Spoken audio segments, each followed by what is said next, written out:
Welcome to Ruining History. Today we're going to talk a lot and learn a little about Anne Bonny, a pirate. 18 cameras looking at me and I have an eye patch on, so let's do it.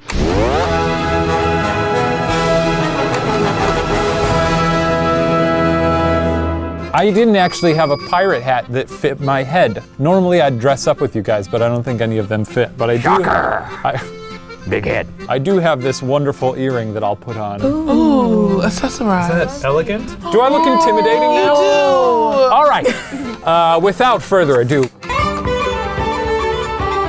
Anne Bonny was born Anne Cormac in Cork, Ireland, around the year 1698 to William Cormac and Mary Brennan, his maid. This was not welcome news to William Cormac's wife, who was not Mary Brennan. After his wife's very understandable departure, William and Mary lived together and raised their daughter together. To avoid scandal, however, the story goes that William dressed Anne as a boy, telling neighbors and clients that she belonged to one of his relatives and that he was training the boy to be a clerk. I don't know why you dress your daughter up as a boy. But what was the point of changing? That's what I don't understand. I'm confused. I don't know why, if you're saying already you're lying about, like, oh yeah, it's my relative's kid, why it can't just be a girl. Maybe she was like Arya Stark, I don't know. Yeah. Huh, weird. It wasn't long before the truth came out. Now, there aren't many details about this whole affair other than that William's business suffered and the three of them packed their bags and headed for South Carolina, the Palmetto State. Or, I guess, the state where you go when everyone in your little Irish town finds out you've got a scandal baby. I can't take you seriously with the earring. I'm sorry. It's not going anywhere. This is my identity It's cute now. though, it's cute. Yeah. In the next season of Unsolved, I'll have this every time we go ghost I think I'm gonna get used to it though. I'm gonna go ahead and ditch this when it comes back. Yeah, it's probably for the You don't like this little tiny hat? It's hard for me to see.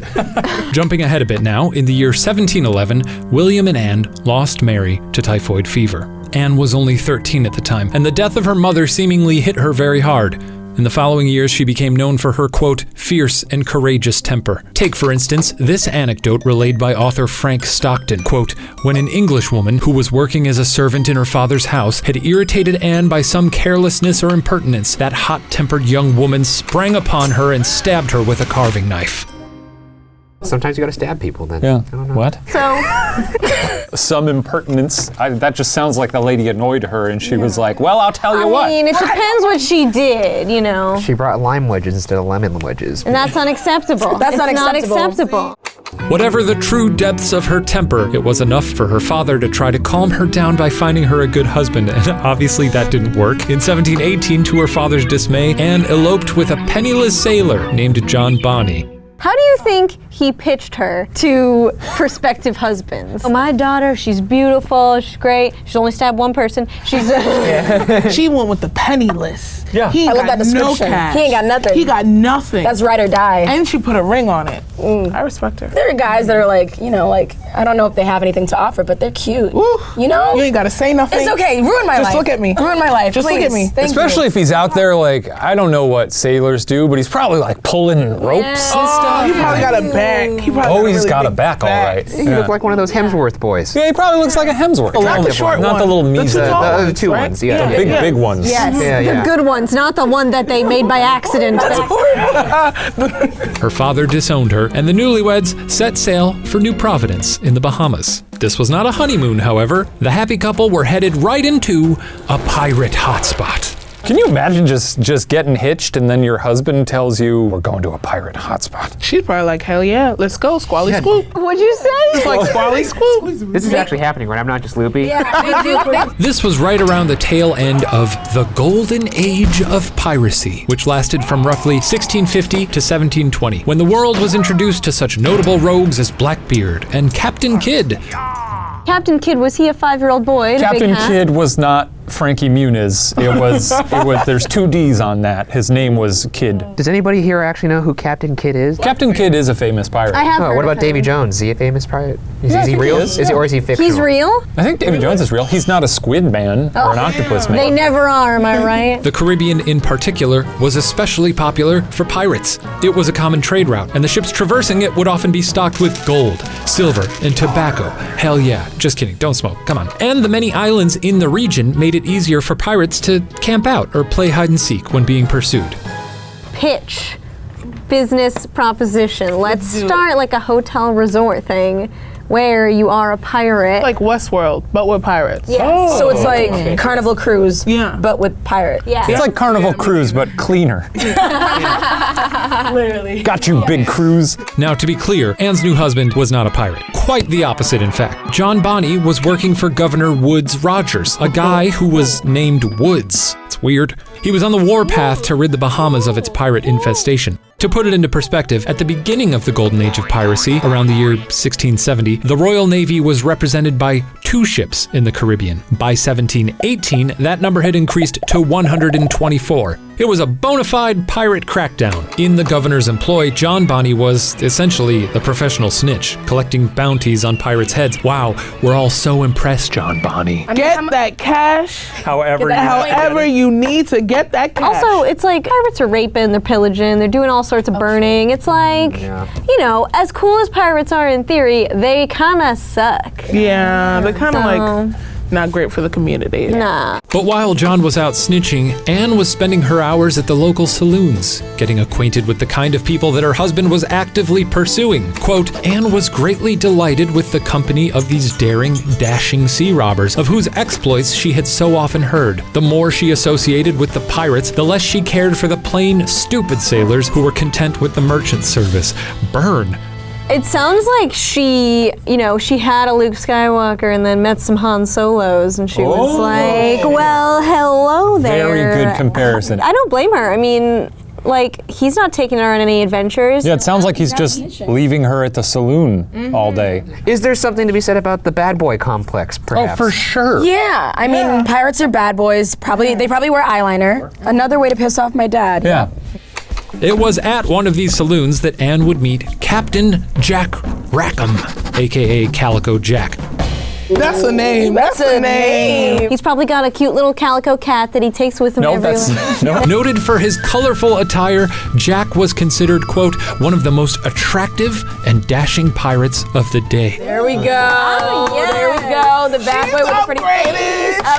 Upgraded. I'm just imagining the romance novel cover already. They're standing on a rock and the ocean is like crashing around them. He's got like the Technicolor dream coat on. Yeah, pretty much. That's what he's got. It seems he took a shine to Anne, because shortly after meeting her, Jack reportedly offered to pay John Bonny to divorce the young lady. John refused, obviously, but he basically just screwed himself out of a nice payout because Jack and Anne just packed their bags and left him forever. So Anne was a pirate now. She's a pirate. It's pirate time. You feel bad for John Bonny? He was penniless and he was trying to work hard for his woman, and you know, she just left him. Clearly it wasn't about the money because he'd been offered money and he refused. So there was some genuine love there. That's great, but he should have known what he signed up for when he married her. You're surprised she didn't stab him? If she wanted to get out of the marriage, she could have just like been done with the carving knife. That's true. Maybe she had a little soft spot for him too. Pretty nice of her not to stab him. You might wonder, what's the actual appeal of being a pirate? What's in it for me? Parrots? Booty? Ocean friends? Well, the reality of the lifestyle is a bit more grim. Maritime historian David Cordingley writes that if accounts from the era are to be believed, quote, it was a world in which murder, torture, and casual violence were commonplace, and where foul-mouthed men indulged in drunken orgies that lasted for days on end. When pirates attacked a ship, they did not simply rob the passengers and crew of their money and valuables. They ransacked the ship, hurled unwanted goods and gear overboard, killed or mutilated anyone who offered opposition, and frequently finished the operation by setting fire to the vessel and marooning any survivors on some deserted, mosquito-infested island. They were very thorough. The thought of mosquitoes never occurred to me, but that bums me out. I'd like to read about pirates. I like to watch them. I would never want to be one or hang around a pirate. I think I would last maybe 10 seconds before I was stabbed in the heart. Oh, yeah, for sure. There's no argument about Yeah, that. yeah. They'd probably grab my head and put it in a cannon. Do they really put people in cannons? I don't think so. They'd have to put Shane feet first because they couldn't fit that big old noggin in, you know what I'm saying? He has a plus-size head. It's not his fault. Other historians argue that life as a pirate was considerably less thrilling. Writer Karen Abbott argues that in between raids, they were likely faced with a considerable amount of downtime, and they probably, quote, ate more turtles than they drank rum. Even so, it seems to have been an appealing gig for a certain slice of the population. Colin Woodard, author of The Republic of Pirates, notes that at the time, about half of England's population was desperately poor, leading many to seek employment on naval or merchant ships. Once on board, the men were often subjected to brutal discipline. Essayist Samuel Johnson said that living aboard a ship was much like, quote, being in jail with the chance of being drowned. You can understand then why someone with seafaring experience might wander down the dock and take up with a pirate crew. Woodard points out that many pirates were much more egalitarian, voting their captains in and out and splitting their loot more generously. According to Woodard, a pirate captain might take a share and a half or 2 shares for each ordinary seaman's share, whereas on a merchant vessel or a regular privateering vessel, the captain could take 14 or 15 shares to 1. The life of a pirate, however corrupt, essentially offered fairer pay and a sense of democracy at a time when people were living under a monarchy. There was no such thing as mutiny because you could just vote. Yeah. You vote people off. It was like democracy. Yeah. Very nice. Did they murder and steal? Sure. But they did it as a family, right? They split it up. It's kind of sweet. I think if I was born in this time, I'd just walk into the sea. You just give up. I just opt out. Well, it's either I could be decent and have a terrible life, or I could be an asshole and have a decent life. I'd be a pirate, but I would just be secretly nice. Before you stab someone, be like, I'm really sorry. I'm really sorry. sorry. I'm sorry. I'll come to your funeral. Piracy seems to have been a natural fit for Anne. After a brief pit stop in Cuba to give birth to Calico Jack's child, Did she leave it there? I think she left the child in Cuba. It does not say what she did with the child. A pirate ship is no place for a child, so No, that is true. I can't blame her. At the same time, maybe raise your child and don't be a pirate. after a brief pit stop in Cuba to give birth to Calico Jack's child, sure, Anne and Jack stole a ship from John Catch 'em If You Can Ham in August of 1720. John, catch him if you can, hand. John Ham? Not the star of Mad Men. I'm gonna picture John Hamm. These names, though. I think everyone has to have a pirate name for themselves. Let's go around, give our fiercest pirate name. Starbird Sarah. Barnacles Buckshot. He's really getting into character. I love it. Captain that bitch. Yeah. Salome, the Siren Slayer. I'll be Bloodhead. Bloodhead is good. Imagine me just blood on my face. What if you were Big Noggin Ned? Long Limbs Larry. She shall Shane. Seashell Shane. Shane. Say his name wrong and it'll be your last word. All right, I'll take that. We could do this for hours. The ship was a sloop called the William. She had 6 guns and she was fast. When I say she, I'm referring to the ship, even though it's called the William, because it's ocean law or something. I don't know. For Anne to be on a pirate crew, for a woman to be a pirate at all, was quite rare. It turns out pirates were a superstitious bunch. For instance, bananas, redheads, and haircuts were all considered bad luck. And if you cracked an egg aboard a ship, the shell had to be broken into small bits for fear of attracting witches. Can you imagine being on a pirate ship, some guys like sitting there with an eggshell, breaking it into small pieces? What are you doing, Larry? Break up that egg, we don't want witches here. Many have fallen for the old siren song of a witch. Ooh, that's good. You're really good. You're doing really well with this. Also, that earring is really. I'm loving it. Thank you. Still think it looks quite dumb. But, you know. But the one most pertaining to Anne was the pirate superstition that having a woman aboard was bad luck. Their kooky pirate logic being that if the men aboard were distracted by a woman, it would anger the sea. I love the notion, like, if a big storm hits and waves are crashing on the boat, and then they look over at Anne, it's like, see? Thanks a lot!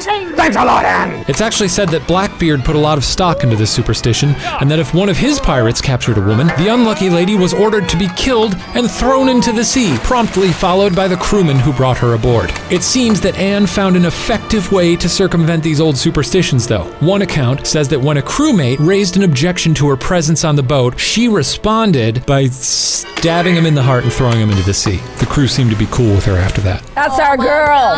It's back to stabbing.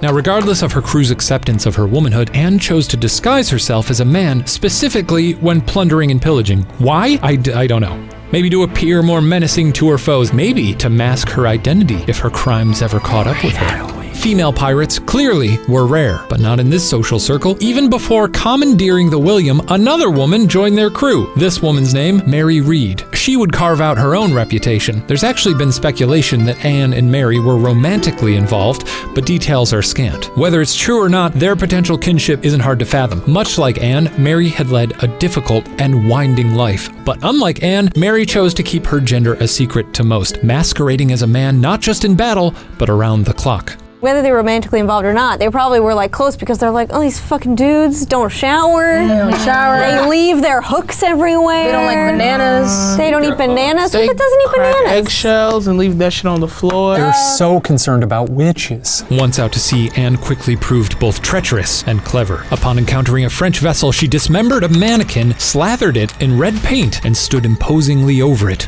with an axe. The merchant ship immediately surrendered, and a legendary pirate was born. Why do they have a mannequin? To display their clothes? There were no women on the thing. I was about to say, sounds like an orgy type of thing. In the following months, Anne Bonny, Mary Read, Calico Jack, and the crew of the William would reveal to the world their knack for marauding. In the span of a month, they'd capture 9 ships and amass a decent pile of loot, including 50 rolls of tobacco. Hell yeah, smoking's bad. The crew likely pulled off these raids with style. Author Colin Woodard points out that, as brutal as some pirates were, many of them would simply cultivate, quote, an image of terror in an effort to scare the hell out of their victims. Blackbeard, Woodard points out, had a, quote, long, scary beard and fierce eyes, and would tie lit fuses to his beard when entering battle, resulting in a, quote, plume of smoke and fire coming off him, as if he's some apparition from hell. Now that is cool as shit. That's creative. That's how I want to come into work every single day. That's a Beyonce entrance That's right a there. Beyonce entrance. Yeah. That's the coolest thing I've probably ever heard in my entire life. And it's pretty badass. It's a lot of work. It is. Like, imagine seeing them like, I gotta get my fuses right. Oh, these are always such a pain. Make me look so scary, though. Click, click. All right, I'm ready. The crew of the William was a little less dramatic, but were known to brandish pistols and machetes, and Anne Bonny and Mary Read didn't take a back seat when it was time to turn up the intimidation. One of their victims, Thomas Dillon, testified that he'd seen Anne and Mary dressed as men, wearing handkerchiefs on their heads, and that they, quote, were both very profligate, cursing and swearing much, and very ready and willing to do anything on board. So, like, they swore a lot. Kind of hard to follow up fuses coming out of your beard. Give me that fucking tobacco. Is that scary? I feel like Blackbeard was probably sort of the, like, the all-star when it came to theatrics. I feel like they were all theater kids who couldn't make it. And they were like, well, I guess we'll become pirates now, but that doesn't mean we can't not be creative, guys. Anne's career as pirate queen of the high seas was relatively short, and beyond the tallies of their captured ships, we don't actually have many accounts of her brief reign of terror. But if tales are to be believed, we do have an inkling of how her pillaging spree came to an end, and it is spectacular. After earning a pretty respectable reputation for their plundering around the Caribbean, the William and its crew started to pick up some heat. It wasn't long before they earned the ire of Governor Woodes Rogers, who was still eager to rid the region of pirate scum. And it was Rogers who would task one of his men, Captain Jonathan Barnett, with tracking down the William and her pesky crew. I feel like this brings on a lot of jobs. You got the snitch, pirate snitch, you got pirates, and then you got pirate hunters. So this is a thriving industry, you're saying? The economy is booming. Barnett would succeed in the last months of 1720, coming upon the William near Negril Point, Jamaica. The pirate hunter ordered the crew to surrender, and Calico Jack responded in kind with a shot from his ship's swivel gun. Realizing his crew was outnumbered, this was shaping up to be the last stand for Calico Jack and the crew of the William. Considering the high stakes, it's very unfortunate that the majority of Calico Jack's men were too drunk to fight. And not just tipsy, most were described as being blackout drunk, tucked away in the ship's hold. No. Oh, classic pirate. Just to be a pirate and having a good night with your pals, drinking some rum, you slip out of consciousness and then you wake up in prison somewhere. Or you're just dead. It looked like it was up to Anne and Mary to fend off the attackers. Quote, as has been said, the two women were good friends and great fighters, and when they found the vessel engaged in a fight with a man of war, they stood together upon the deck and boldly fought. Even when Jack called for his crew to surrender, the two pirate women continued to fight. Mary Read allegedly shouted down into the ship's hold, if there's a man among ye, you'll come up and fight like the man ye are to be. And when their calls to action were unheeded, Anne and Mary, quote, were so enraged that they fired down into the hold, killing one of the frightened pirates and wounding several others, according to Stockton. Clearly a little upset with their co-pirates. Because they're fighting and those motherfuckers are asleep. Yeah, completely fair. But in the midst of fighting other people, they're like, let me kill my own people because I'm so mad. Sometimes you gotta inspire the rest of the crew. It's like when your mom's trying to get you out of bed to go to school. Wait, what? Huh? Your mom just kicked open the door and said, if there's a man among ye. Get up or I'll shoot ya! Though they fought tooth and nail, without the help of their crew, Anne and Mary were eventually arrested. They were brought to trial in Spanish Town, Jamaica. The male members of the crew were quickly convicted and sentenced to hang for their crimes. But before his hanging, it's said that Anne shared some parting words with Calico Jack, telling him, "I'm sorry to see you here, but if you had fought like a man, you need not have been hanged like a dog." Oh, snap! That is my girl. That's my girl. Dang! He was like, I'm really sorry that you're about to hang, but I think it's funny how when we were supposed to fight, you weren't there ready to fight when I was trying to help you. Exactly. She was really like coming for him. He was weak, and I fought. That's why your ass is crashed. I've never wanted a tattoo before this moment. So like when a guy's playing me, I'm gonna send him that quote. Because if he would have fought like a man, he wouldn't get hanged like a motherfucking dog. That's wow. hilarious. It's good. Wow, I just went to church for 5 seconds. I'm sorry. The trial of Anne and Mary soon followed, and they would plead not guilty. But the women were found guilty and sentenced to death. However, before the execution could be carried out, it was discovered that they were both pregnant, resulting in both of them receiving a stay of execution. You think the pregnancy situation was contrived? Like this was a contingency plan? Oh, That's weird that always. they were both pregnant. At the same time. That's three-way talk. I don't know if it was planned so much as there's probably a 1,000,000% chance that they were just getting busy out on the ocean. I want to believe they planned it because I think women plan everything. Mary's luck would soon run out anyway, as she died of a fever while in prison in the year 1721. Anne, on the other hand, was allegedly later released from prison, possibly because of her father's standing. By one account, she moved back to Charleston, South Carolina, and remarried. She'd give birth to 8 more children and pass away in the year 1782, around the age of 84, an unusually quiet death for a pirate. She went through all of that, and then she was like, but wait, my daddy's rich, so. Then she gets out, has 8 children in addition to the 1, I guess. The 2. The 2. Oh shit, you're She right. had 10 kids. 10 kids. That's a full life. He lived to 84, which is probably... 84, like 3,000 back Yeah, then. I would guess that life expectancy of a lady at that point might have been, what, 50? 40? She probably started eating fruit. She is the true icon. Not only did she lie, cheat, steal, and kill, she had a happy ending. And that's the story of Anne Bonny. A cool lady, far as I'm concerned. I mean, sure, a criminal, whatever. Oh, you've never stabbed a guy in the heart and pushed him into the ocean? Grow up. That's been Ruining History. Thanks for learning with us.